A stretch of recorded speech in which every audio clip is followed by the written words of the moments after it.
मीनिल मकीनिल हनीनिल करीमिर रऊफिर रहीम अम्मा बादु फ़ऊज़ु बिल्लाहि मिनश शैतानिर रजीम बिस्मिल्लाहिर रहमानिर रहीम सुब्हानल्लज़ी अस्रा बिअब्दिही लैलम मिनल मस्जिदिल हरामि इलल मस्जिदिल अक़सल्लज़ी बारकना हौलहू लिनुरियहू मिन आयातिना इन्नहु हुवस समीउल बसीर सदक़ल्लाहुल अज़ीम व सदक रसूलुहुन नबियुल अमीन व नहनु अला ज़ालिका लमिनश शाहिदीन व शाकिरीन वल्हम्दुलिल्लाहि रब्बिल आलमीन। क़ाल अल्लाहु तबारक व तआला फ़ी शान हबीबिही मुख़बिरन व आमिरा इन्नल्लाहा व मलाइकतहु युसल्लूना अलन नबी या अय्युहल्लज़ीना आमनू सल्लु अलैहि व सल्लिमू तस्लीमा। अल्लाहुम्मा सल्ले अला सय्यदिना व मौलाना मुहम्मदिन व अला आलि सय्यदिना व मौलाना मुहम्मदिन व बारिक वसल्लिम अलैहि। अस्सलातु वस्सलामु अलैका या सय्यदी या रसूल अल्लाह, अस्सलातु वस्सलामु अलैका या सय्यदी या हबीब अल्लाह, अस्सलातु वस्सलामु अलैका या सय्यदी या नूर अल्लाह व अला आलिका व सहाबिका या खातमन नबिय्यीन। बदा हमद वस्सलात फ़ी अज़मतिन नबी सल्लल्लाहु अलैहि वसल्लम वाजिबुल एहतराम इज़्ज़त मा मुअज़्ज़ज़ हाज़रीन व सामीईन। अल्लाह जल्ल मजदूहू दा जितना भी शुक्र अदा किया जाए वो कम और थोड़ा है कि जिसने आज का दिन जमा होकर अपनी बारगाह में सजदों की, ज़िक्र की, इस्तिग़फ़ार की, अल्लाह रब्बुल इज़्ज़त ने सआदत नसीब फरमाई। वो खालिक भी है, मालिक भी है, दिलों के राज को खूब जानने वाला भी है, मेहरबान भी है, इज़्ज़तें देने वाला भी है, अज़मतें देने वाला भी है, सेहत वाली ज़िंदगियाँ बांटने वाला भी है। तो आज हम इंशाअल्लाह ताला जानेंगे कि जो मस्जिद अक़सा है, इस मस्जिद अक़सा का मुसलमानों के साथ क्या लिंक है और मुसलमानों का वहाँ इतना बड़ा जो तनाज़ा है उसका बैकग्राउंड क्या है, वजह क्या है मुसलमानों के इतने बड़े तनाज़े की। तो ये बात ज़हन नशीन कर लीजिए कि मस्जिद अक़सा की तारीख़ी अहमियत बहुत ज़्यादा है। कुरान ने जब तारुफ़ करवाया इस मस्जिद का, ये आयत करीमा अमूमन शब मिराज पे पढ़ते हैं कि रसूल पाक सल्लल्लाहु अलैहि वसल्लम का सफ़र मिराज जब मस्जिद हराम से शुरू हुआ, मस्जिद अक़सा तक गए, तो मैंने इस आयत को आज उन्वान के लिए इसलिए सुना है कि अल्लाह करीम ने मस्जिद अक़सा की शान बयान फरमाई। फरमाया इलल मस्जिदिल अक़सल्लज़ी बारकना हौलहू, वो मस्जिद है अक़सा जिसके इर्द गिर्द में अल्लाह ने बरकतें रखी। मस्जिद के माहौल इर्द गिर्द बरकतें रखी हैं, उसके हौलहू, उस मस्जिद के अड़ोस में, उसके पड़ोस में बरकतें रखी हैं। मस्जिदों के तो अंदर बरकत होती है, पड़ोस में बरकत कैसे? तो बरकतों की वजह क्या है, वहां ऐसा है क्या? तीन वजूहात की बिना पर मस्जिद अक़सा और उसका पड़ोस बड़ी बरकतों वाला है। एक तो वो नबियों के रहने की जगह है, अंबिया वहां वक़्त गुजार कर गए रहे। दूसरा, अल्लाह करीम के जो सहीफे नाज़िल हुए, तौरात, ज़बूर और इंजील, वो भी मस्जिद अक़सा के इर्द गिर्द ही नाज़िल हुए। तीसरा, वहाँ नबियों के मज़ारात हैं, अंबिया की कब्रें हैं वहाँ। और चौथा, उसके अड़ोस पड़ोस में बरकतों की वजह है अल्लाह करीम ने मस्जिद अक़सा को इज़्ज़तों वाला मकाम फरमाया है। ये उसकी निशानियों में से एक निशानी है और ये निशानियों में से एक आला निशानी है मस्जिद अक़सा। अब इसकी तारीख में वैल्यू क्या है? हज़रत मूसा अलैहिस्सलाम के मानने वाले जो यहूदी हैं वो भी मस्जिद अक़सा के पड़ोस में आकर आबाद हुए। जब आबाद हुए तो ज़ाहिर है वहाँ ताबूत सकीना भी उनके पास है, वहाँ उनकी क़याम गाह है, वहाँ वो रह रहे हैं। यहूदियों के रहने की वजह से क्या बनी? उन यहूदियों के लिए सबसे इज्जत वाला मकाम बना हज़रत सुलेमान और हज़रत दाऊद अलैहिस्सलाम ने जो वहाँ वक़्त गुजारा। हज़रत सुलेमान अलैहिस्सलाम ने इसकी तामीर फरमाई ना, तो तामीर हजरत सुलेमान के साथ इंसानों ने नहीं की, उनके मातेत और ताबे थे जिन्नात। इसकी तारीखी अहमियत यह है कि जिन्नात ने ये मस्जिद तामीर की है और इतनी शानदार तामीर हुई है उनके दौर में, फर्श ऐसे लगता था जैसे सोने का बना हुआ है, कीमती तरीन पत्थर लगा हुआ है। और जो पत्थर जिन्नात ने लाकर मस्जिद अक्सा के ऊपर लगाया था, वो पत्थर सैकड़ों मील दूर से रात में चमकता नजर आता था। ये बड़े बुजुर्ग जानते हैं, घड़ियां चली थी पुराने दौर में, वो रात के अंधेरे में यूं करके देखते थे तो सुइयों की लाइट चमकती बताती थी टाइम क्या है। ये बापों ने देखी होंगी वो वाली। वो जो मसाला लगा हुआ रात को चमकता था अंधेरे में, जिन्नात वो पत्थर ढूंढ ढूंढ कर लाते रहे और वो पत्थर लगाया गया और बड़ी शानदार तामीर हुई। और जब यहूदियों ने यहां पर क्याम किया तो इराक से एक बादशाह था बख्त नसर, उसने फलस्तीन पर हमला कर दिया। हमला करके वो यहूदियों को मार भगाया और मस्जिद को गिरा दिया। मस्जिद को गिरा दिया, उसके बाद फिर इसे तामीर किया दोबारा। फिर इसकी तामीर में मुसलमानों ने हिस्सा लिया। मुसलमान कब से इसके करीब आए? आका करीम सल्लल्लाहु अलैहि वसल्लम के जमाने में नहीं, जब सैयदना उमर फारूक रज़ी अल्लाह ताला अन्हु खलीफा बने तो हजरत अबू उबैदा बिन जर्राह उनके लश्कर ने यहां पर आके हमला किया। 6 महीने मस्जिद अक्सा का और इतने अड़ोस पड़ोस में जो लोग रहते थे उनके साथ मुहासरे में 6 महीने लग गए। जब 6 महीने गुजरे तो एक ईसाई किले की दीवार पर चढ़कर कहने लगा, अबू उबैदा बिन जर्राह तुम ये जगह फतह नहीं कर सकते। क्यों? कहा जिसके हाथ पर मस्जिद अक्सा की फतह लिखी है उसका जिक्र हमारी किताबों में है, उसकी जो निशानियां हैं वो तुम में नहीं है, तुम में नहीं है, इसलिए तुम फतह नहीं कर सकते हो। आपने फरमाया, हजरत अबू उबैदा बिन जर्राह फरमाने लगे, वो निशानियां तो बताओ जो तुम बोल रहे हो। कहा कि हमारी किताबों में लिखा है कि फतह करने वाले का नाम 3 हुरूफ वाला होगा तो वो ये मस्जिद अक्सा फतह करेगा। आप मुस्कुराने लगे। अच्छा, दूसरी, कहा वो हक और बातिल में फर्क करने वाला होगा। आप और मुस्कुराने लगे।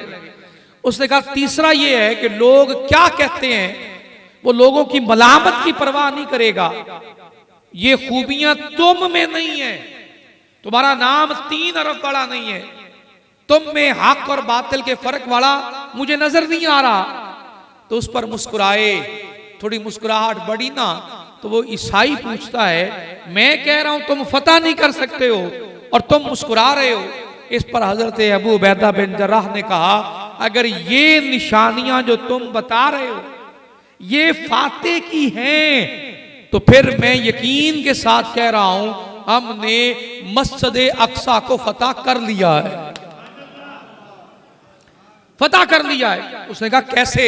कहा जो हमारे खलीफा वक्त है ना उनका नाम 3 हुरूफ के साथ शुरू हो रहा है, उमर, और तुम कह रहे हो हक और बातिल में फर्क करने वाला, उनका लकब ही फारूक है, हक और बातिल में फर्क करने वाले। तीसरा, वो लोगों की परवाह नहीं करते, लोग क्या कहेंगे, लोग क्या सोचेंगे। वो जब भी फैसला करते हैं तो वो ये देखते हैं अल्लाह की मर्जी क्या है, रसूलुल्लाह का निजाम क्या है। फतह हो चुका। अगर ये निशानियां तुम्हारी किताबों में लिखी हैं तो फतह हो चुका। फिर आपने एक खत लिखा, कासिद को देकर भेजा हजरत फरूक आसम की बारगाह में, हजूर आपके आने से ये मस्जिद अक्सा और इसके पूरे इलाके पर मुसलमानों की हुक्मरानी हो जाएगी। आपने मौला अली उल मुर्तजा को बुलाकर मशवरा किया तो उन्होंने फरमाया आपको जाना चाहिए। जब निकले तो कोई लंबा चौड़ा प्रोटोकॉल नहीं, एक गुलाम, एक सवारी और कुछ रास्ते के लिए सामान खलीफा ने रखा और चल पड़े। जितना सफर गुलाम सवारी पर बैठता उतना ही आप बैठते, गुलाम पैदल चलता, और जितना आप सवार होते उतना गुलाम सवार होता, आप पैदल चलते। जो सफर करते रहे। जब वहां पहुंचे, जब वहां गए ना तो उनके साथ मुआहदा करने की बात आई ना वो जो ईसाई जिससे निशावार होकर आ रहा है ये खलीफा है। वो कहने लगा जो खलीफा सवार होकर आ रहा है ये खलीफा है। वो हिस्सा सफर का आया था गुलाम के हिस्से में। तो हजरत अबू उबैदा बिन जराह ने कहा नहीं नहीं, वो तो गुलाम है, ये ऊंट की महार जिनके हाथों में है ये हमारे खलीफा हैं। वो देखा, ईसाई देख के कहने लगा अच्छा तो ये तुम्हारे खलीफा हैं। यहां गुलामों के हुकूक का भी ख्याल रखा जाता है। इस दीन पर चलने वाले गुलामों के हुकूक का भी इतना ख्याल रखते हैं। सोचने लगा, फिर उसने कहा अच्छा, जब चेहरा देखा ना तो चेहरा देख कर कहने लगा मैं कसम उठा सकता हूं जो मैंने किताबों में निशानियां पढ़ी हैं ना वो सारी आपके खलीफा के वजूद में मौजूद है। खलीफा के वजूद में मौजूद है। जब मुआहदा करने के लिए चले तो शाहाना लिबास आया कि हुजूर आपके तो कपड़ों को चीथड़े लगे हुए हैं, पैबंद लगे हुए हैं, टोटे गांडे लगे हुए हैं, ये सूट चेंज कर लें, आप आला लिबास जेबे तन करके जाएं। इस पर आपने फरमाया अब उमर को दुनिया को बताने के लिए कपड़े की मोहताजी होगी, उमर इस हाल में भी उमर ही है। आप गए, मुआहदा किया, मस्जिद अक्सा बगैर जंग लड़े हजरत सैयदना फारूक आज़म ने फतह कर ली। वो शेर पढ़ते हैं ना, तैयबा से एक बार फलस्तीन में आ, फिर से रास्ता तकती है मस्जिद अक्सा थे। ये शेर जब पढ़े ना नात की सूरत में तो इससे मुराद है रसूल पाक की आमद, लेकिन जब इसे नसर की सूरत में पढ़े ना तो ये मस्जिद अक्सा पुकार रही है सैयदना फारूक आज़म को, एक बार तैयबा से फलस्तीन में आ, फिर रास्ता देखती है मस्जिद अक्सा तेरा, बगैर लड़े फतह की और 400 सालों तक मुसलमानों ने हुक्मरानी की। कितने? 400 सालों तक हुक्मरानी की। 400 साल मस्जिद अक्सा का निजाम मुसलमानों के कंट्रोल में रहा और बगैर जंग लड़े ये फतह हुई, बगैर जंग लड़े।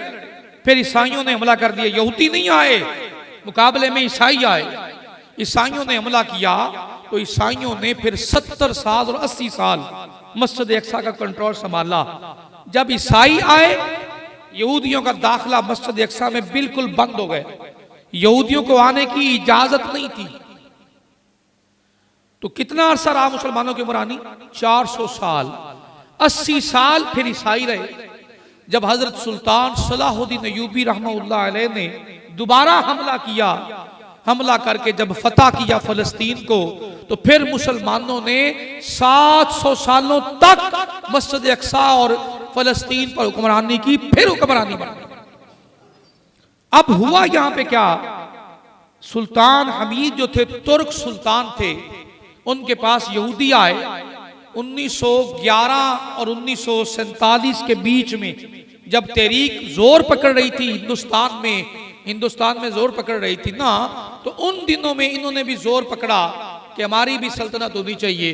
तो सुल्तान जो पहले तुर्क के खलीफा सुल्तान हमीद थे, उनके पास आकर इन यहूदियों ने कहा कि हमें यहाँ कुछ जमीन खरीदनी है, खरीदने के लिए, रहने के लिए जगह दे दें।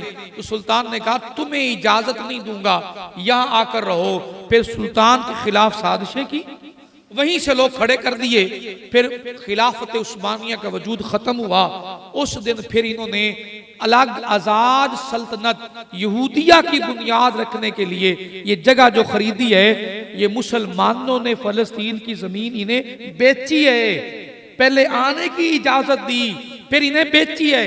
जब बेचने के लिए यहां रखा ना, तो फिर उसके बाद अब ये नौबत आई है, वो आगे बढ़ते बढ़ते मुसलमानों को काटते काटते काटते अब तकरीबन फलस्तीन का 2 हिस्से से ज्यादा 3 हिस्से के करीब ये इसराइल में शामिल कर चुके हैं। ये कार्रवाइयां इन्होंने की मुसलमानों की। अब सुनिए, जो मैं कल एक इंटरव्यू पढ़ रहा था, बात उसने कमाल की है कि एक मोहल्ले में लोग चंदा इकट्ठा कर रहे थे, चंदा इकट्ठा कर रहे थे। पूछा भी क्यों इकट्ठा कर रहे हो?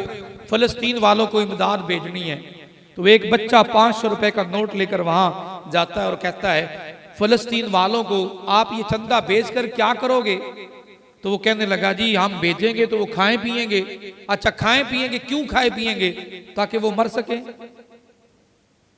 उन्हें चंदे की जरूरत नहीं है, उन्हें मुजाहिदों की जरूरत है। जिंदा हो तो जाओ ना, तुम चंदा भेजकर खाना पीना भेज रहे हो ताकि वो फिर खाकर दोबारा मर जाए। अगर उन्हें बचाना ही है, उन्हें चंदा मत भेजो, मुजाहिदों को भेजो, उन्हें आज मुजाहिदों की जरूरत है। ये बात जैसे दिल पे चुभती नहीं है, ये लग गई है। 56 मुल्क हों और अपने मफाद के हों, 56 ममालिक हों, कोई एक भी गैरत ईमानी के साथ न खड़ा हो, तो बताइए क्या करें? OIC भी मिन्नतें और तरले करे, अक़वाम मुत्तहिदा में बैठा अमेरिका वीटो कर दे। आज मुसलमानों की ये अबतर हालत है। हमने तनहा तनहा मार खानी है और खाते रहेंगे। वो कभी नहीं भूलते अपना बदला। ये हम ही हैं जो मेहरबान हो जाते हैं, जो इनके साथ दोस्तियां लगा लेते हैं, इनके साथ अपने हाथ बढ़ा लेते हैं। तो ये सैयदना फारूक आज़म रज़ी अल्लाह ताला अन्हो के जमाने में बगैर जंग लड़े फतह हुई। और जब आप फतह करके मस्जिद में पहुंचे ना, मस्जिद अक्सा में अजान हुई और पहली जमात जो मस्जिद अक्सा में करवाई वो सैयदना फारूक आज़म ने करवाई।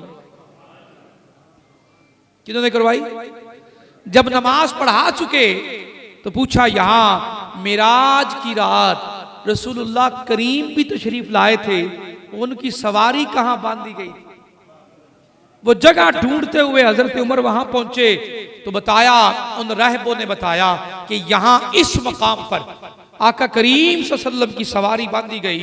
मेरे खलीफा, मेरे सरदार सैयदना फारूक आज़म अपने हाथों से वो जगह साफ करने लगे, साफ करने लगे। वहां आपने नमाज पढ़ी और मस्जिद तामीर हुई। उस मस्जिद का नाम मस्जिद उमर रखा गया, जो कई सदियों तक कायम रही, बाद में आने वालों ने गिरा दी। तो वो मस्जिद उमर आका करीम सल्लल्लाहु अलैहि वसल्लम के आशिकों हजरत उमर फारूक ने ये फलस्तीन का हिस्सा इलाका फतह करके वहां वो जगह जो रसूल कायनात ने मिराज की रात सवारी बांधी थी, वो जगह, उस जगह को खास करके निशान किया और वहां सजदा किया। वहां मस्जिद तामीर की गई जो आपके नाम से चली है। एक बार तैबा से फलस्तीन में आ, रास्ता देखती है मस्जिद अक्सा।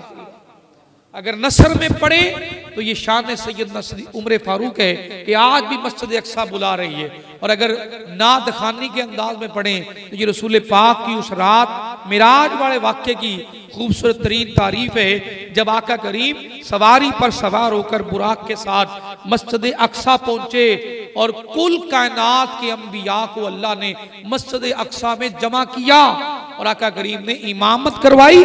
हर नबी ने आपकी इमामत में नमाज अदा फरमाई। ये नबियों के रहने की जगह है, अजमतों वाली, शानों वाली जगह है। आज के दौर में एक अच्छी जो राय मिली है वो पसंद आई। वो लिखते हैं कि अगर हजरत उमर फारूक रज़ी अल्लाह तआला अन्हु जहां इतनी बड़ी तरमीम कर रहे थे, इतने बड़े मामलात फरमा रहे थे, वहां अगर एक हुक्म जारी कर देते कि जो उमरा और हज करने आएगा वो मस्जिद अक्सा में 2 नफल भी पढ़ने आएगा। सबके लिए लाजिम है कि मस्जिद अक्सा में 2 नफल पढ़ने आए। तो आप फरमाते हैं, वो लिखने वाला कहता है, अगर हजरत उमर पाक इतना कह जाते, हुक्म कर जाते, ऐलान कर जाते कि भाई ये भी हमारी जगह है और हमने यहाँ पे फतह हासिल कर ली, और आपके हाथों से ये कलम लिख देता कि भाई आपने 2 नफल यहाँ पढ़ने हैं, आप एक दिन कहते हैं रूए कायनात पलट सकती थी, किसी यहूदी और ईसाई की जुर्रत नहीं थी मस्जिद अक्सा में कदम भी रखना।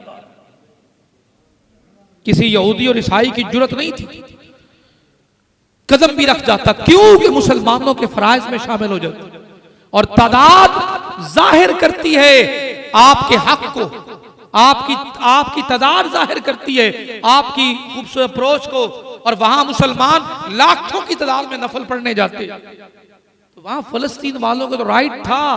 हज़रत आका उमर इतना फरमा जाते कि भाई जितने इतने मैंने काम किए दीन में, एक ये भी है। और फिर रसूल कायनात ने फरमाया 3 मस्जिदों की जानिब सफर किया करो, 3 मस्जिदों की जानिब सफर किया करो। कौन कौन सी? एक मस्जिद हराम, जो बैतुल्लाह में है, एक मस्जिद हराम, दूसरी मस्जिद नबवी, तीसरी मस्जिद अक्सा। कितनी? मस्जिद अक्सा। तो मस्जिद अक्सा की जानिब सफर करना, आका करीम ने फरमाया अगर इरादा हो सफर करने का तो मस्जिद अक्सा की जानिब भी सफर करना।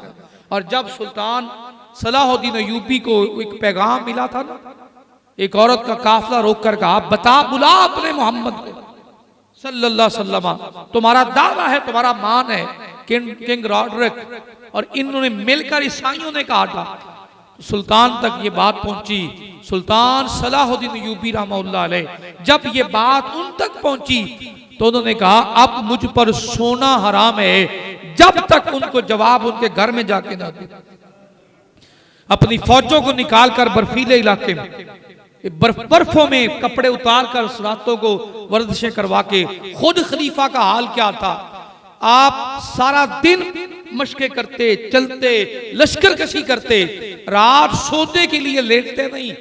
जो चोब लकड़ी खेमे के साथ लगी होती, सुल्तान उसके साथ कमर लगाकर खड़े हो जाते, सारी रात खड़े रहते, ऊंग आती फौरन जाग जाते कि मुझे उन्हें जवाब देना है, वो होते कौन है मेरे आका के बारे में ऐसा कहने वाले। और जब लश्कर कशी की, उन सारे ईसाई जितने भी शहजादे थे उनके बादशाहों को और ईसाई शहजादों को एक लाइन में खड़ा किया, सबको माफ कर दिया।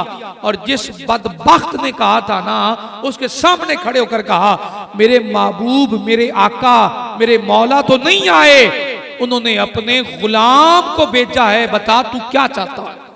तलवार चलाकर दो टुकड़े कर दिए, बाकियों को माफी है। इसने गुस्ताखी की है वजूद मुस्तफा की, जाते मुस्तफा की, इज्जत मुस्तफा की, ये इस काबिल नहीं है कि मैं माफ कर दूं, इसे माफी नहीं है। बाकी सारे ईसाइयों को माफ कर दिया और मुसलमानों की दोबारा हुक्मरानी की बुनियाद रखी जो 400 सालों तक चलती रही और कायम रही।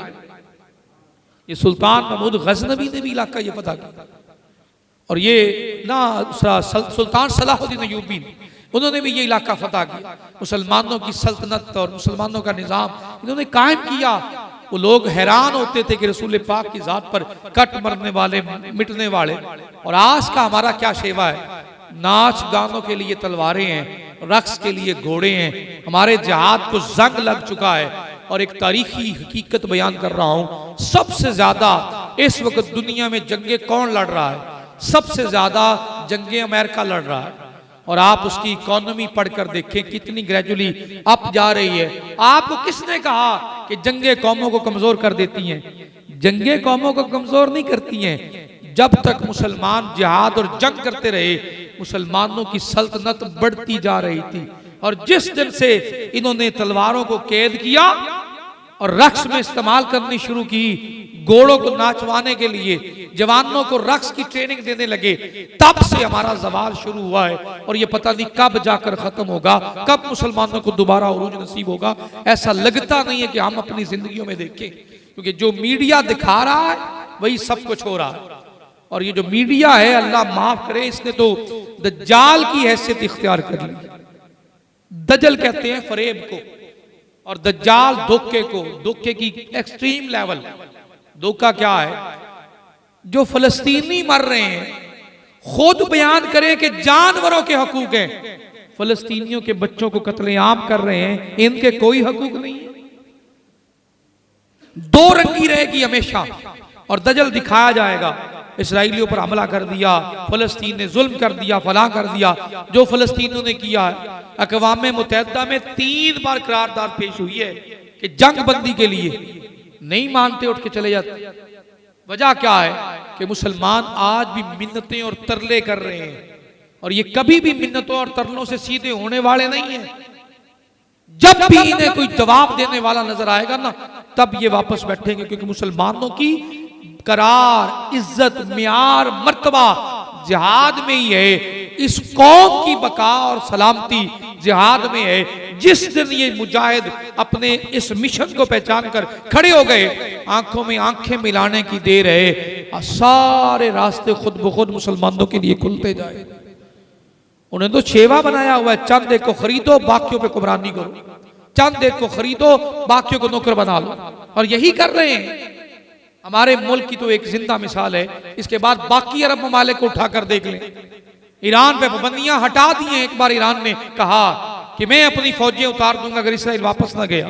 अक़वाम मुत्तहिदा ने सारी पाबंदियां हटा दी, जिसको मर्जी माल बेच, जिससे मर्जी ले चल, तेरा मफाद पूरा हुआ, दोबारा तू आवाज नहीं देगा। वो सब जानते हैं कि इनसे निपटना कैसे है, इनसे उलझना कैसे है। हम जिस किताब को पढ़ते हैं ना, हम जहां पहुंचते हैं वो अगला सफा बदल देते हैं। उन्होंने जो रिसर्च की है वो हमारे खिलाफ से रिसर्च की हुई। मैं मायूसी फैलाने वाली बातें नहीं करता, लेकिन बताइए जितने नौजवान यहाँ बैठे हैं, कोई एक जवान बता दे अपनी जिंदगी में कुछ तामीरी काम कर रहा हो जिससे कबीले खानदानों का फायदा हो, जिससे नस्लों का फायदा हो। सोच क्या है, आज मैंने रोटी खा ली है, शाम को रोटी खा लूंगा, बस मेरी जिंदगी इससे आगे नहीं है, मेरा शऊर इससे आगे नहीं है। मेरे जिहाद की सारी कोशिश ही यही है कि बस मेरे पास माल हो, मैं माल के लिए कोशिश कर रहा हूं।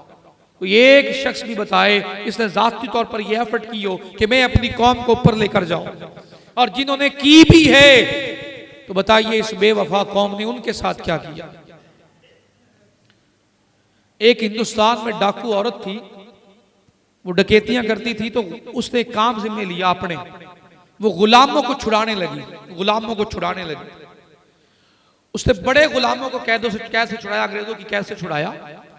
उससे पूछा कि तुम इन्हें छुड़ाती हो, सबसे मुश्किल काम क्या है। उसने कहा मैं छुड़ाती हूं, लेकर भाग जाती हूं, ये मुश्किल नहीं है। मुश्किल काम है उन गुलामों को यकीन दिलाना कि आजादी भी बहुत बड़ी नेमत है। जिन्हें आदत हो चुकी हो गुलामी की, उन्हें यकीन दिलाना कि आजादी भी कोई बहुत बड़ी नेमत है। सबसे मुश्किल काम ये है कि जिस चक्कर में तुम पड़े हुए हो ना, ये खत्म होने वाला है, तुम्हें रिहाई मिलेगी, तुम अपनी मर्जी से जियोगे, अपनी मर्जी से फैसले करोगे। कहने लगी सबसे मुश्किल काम उनके ज़हन साजी करना और उन्हें तैयार करना है कि तुम आजाद पैदा हुए हो और तुम आजादी के साथ जी सकते हो, आजादी के साथ रह सकते हो। तो आज मुसलमानों का ये हाल नहीं है, यही हाल है ना, बोलिए यही हाल है ना।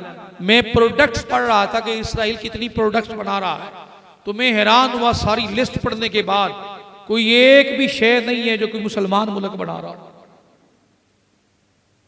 तकरीबन हर शोबे में छाए हुए। आज बंद कर देंगे तो हम जिएंगे कैसे, यही नारा हर जगह लग रहा। उसने पूरी इकॉनमी कंट्रोल करके रखा हुआ है, पूरी इकॉनमी कंट्रोल करके। किधर सांस लेगी हुक्मरान इनके, कहां जाएंगे ये सारे। और ये वक्त के साथ साथ पता चलेगा, आज फलस्तीन है, लबनान, उर्दन, मिस्र, टारगेट मक्का है, क्योंकि वो कह चुके हैं the Khyber was your last chance. है हिम्मत तो आइए ना, निकलिए ना। किसी एक में भी इतनी जुर्रत नहीं छोड़ी है कि कोई उठकर उनकी आंखों में आंखें डालकर जवाब दे सके। बस एक ही ख्वाब दिखाया गया सबको, और रही सही कसर तो यूरोप की तहजीब पर चलते हुए, सऊदी अरब के बदलते हुए कवानीन ने बना दिए। जहां सैन में खुल गए, अयाशी के अड्डे बन गए, मॉडर्न तहजीब में कदम रखते हुए अपने सारी इक़दार भूलते चले गए।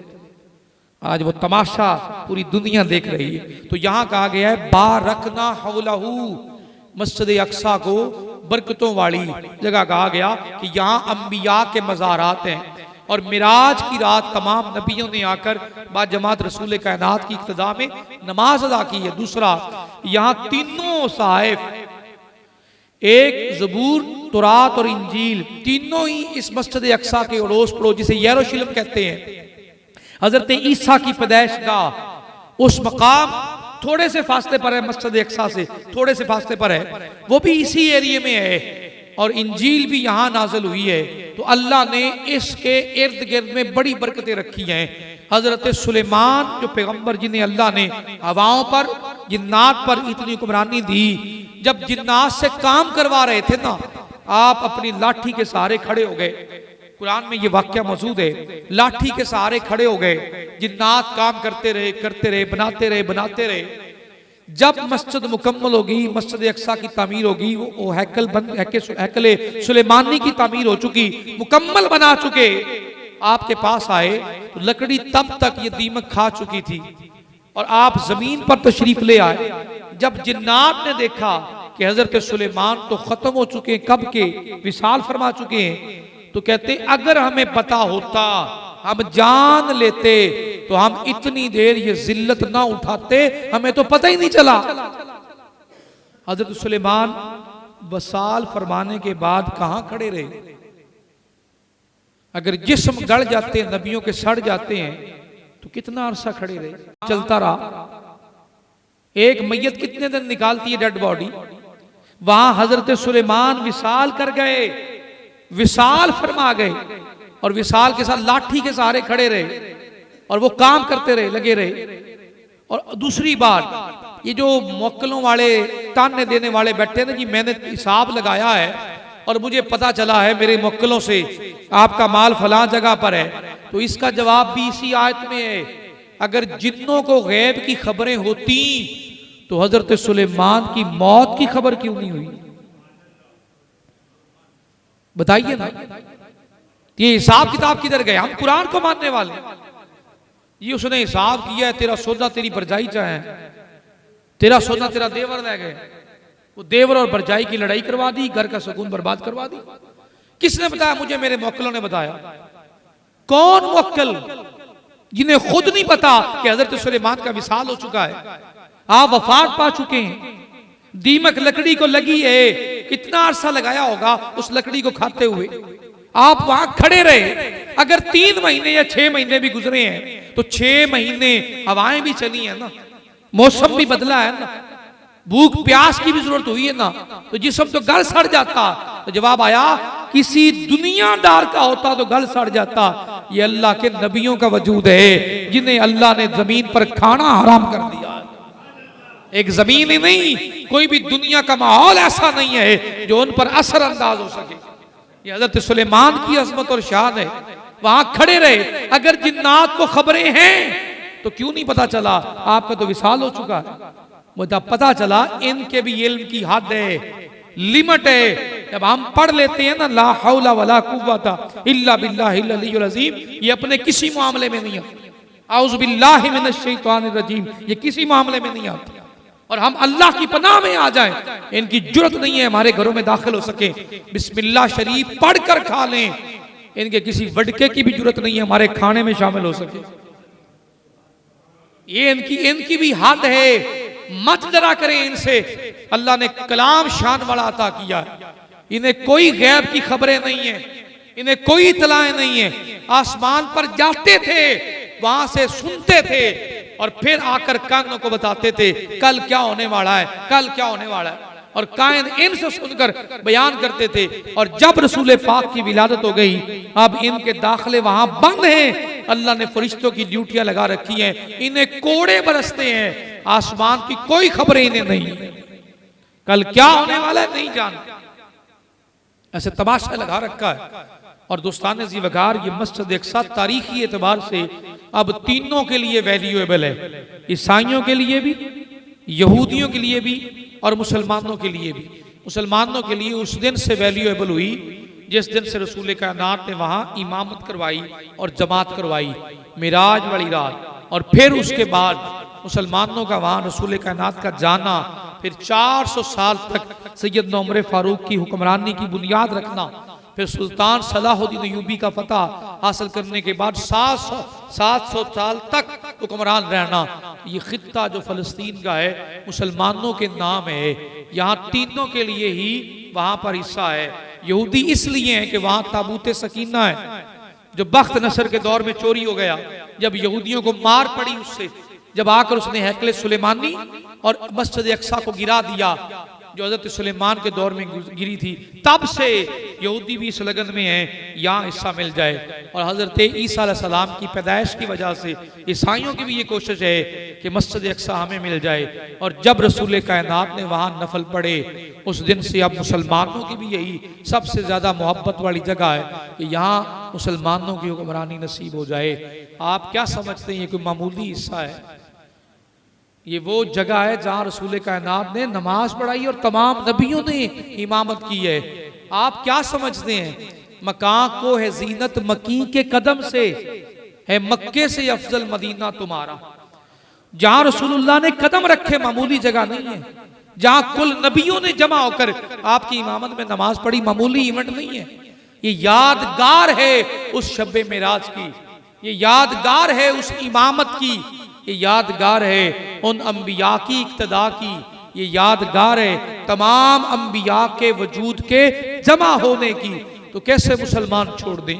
और रही बात जो बेचने वाली गलती कर बैठे, वक्त दिखाएगा इंशाअल्लाह ताला मस्जिद अक्सा दोबारा मुसलमानों को ही अपनी गुलामी में कबूल करेगी। अल्लाह करीम की बारगाह में दुआ है अल्लाह जालिमों को कैफरे किरदार तक पहुंचाए और मुजाहिदों के दिलों में अल्लाह जज्बे ईमान पैदा फरमा के इत्तेहाद के साथ उम्मत को अल्लाह करीम मुतहद फरमाए और उरूज नसीब फरमाए। व आखिर दावाना अल्हम्दुलिल्लाह।